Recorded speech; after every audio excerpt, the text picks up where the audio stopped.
Oh, t'es pas tous bien-aimés frères et sœurs. Ça se passe mal entre Kabila et Kagame.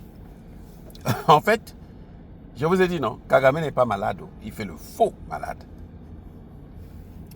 Il a une pression telle que il ne peut que céder. Vous savez quoi?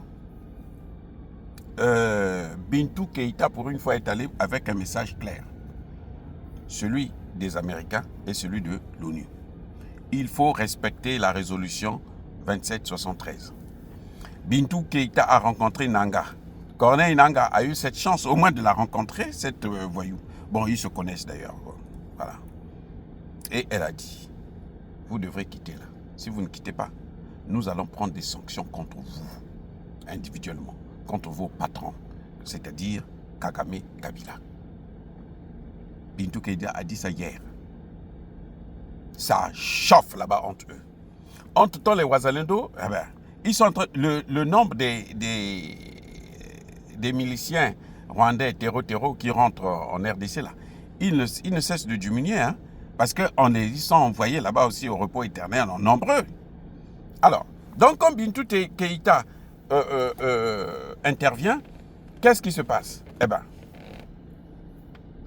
Corneille Nangaa, dans tous les États, il se fâche. Il dit, non, vous prenez position, vous ne respectez pas les Congolais. Et quand lui, ça dit que ces garçons, ils sont bêtes, ces gens. Il oublie que le Congo est représenté par Félix Tshisekedi. C'est lui le président du Congo. Ce n'est pas Kabila. Kabila est un ex-président. Encore.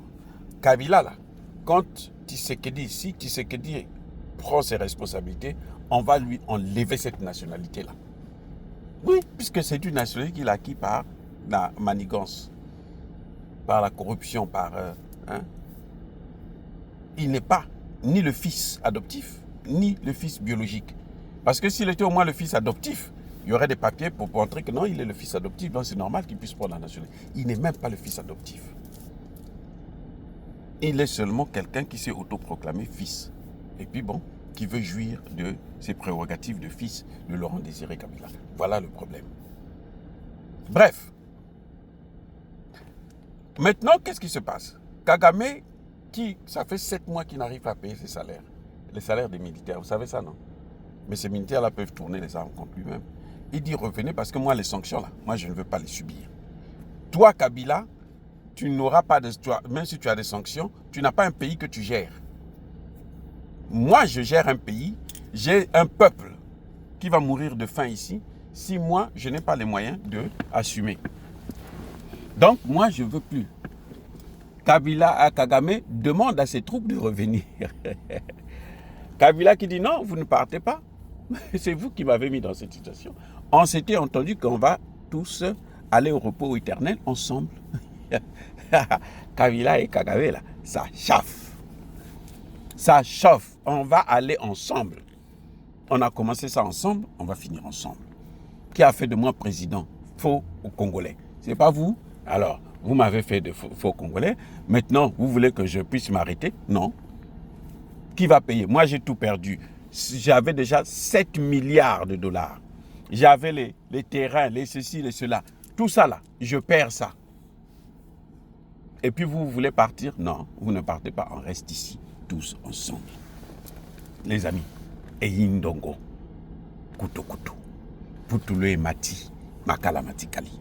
C'est-à-dire le banc est parti, il ne reste plus que le charbon. Le feu a tout brûlé, il ne reste plus que le charbon. Les amis, c'est grave. Ce qu'ils ont cherché là, ils l'ont trouvé. Je ne sais pas comment ils vont s'en sortir. Eh bien, ils risquent de se fusiller là-bas, de s'envoyer au repos éternel entre eux. Et Corneille Nangaa n'est pas content parce que Corneille Nangaa dit que lui aussi il a tout perdu. Corneille Nangaa aussi était riche maintenant. Il a tout perdu. Corneille Nangaa n'a plus rien.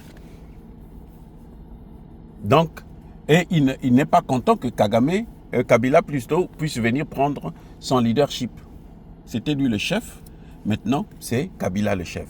Alors, il n'est pas content. Et ça, tout ça là, ça complique l'équation. Les amis, soyez bénis.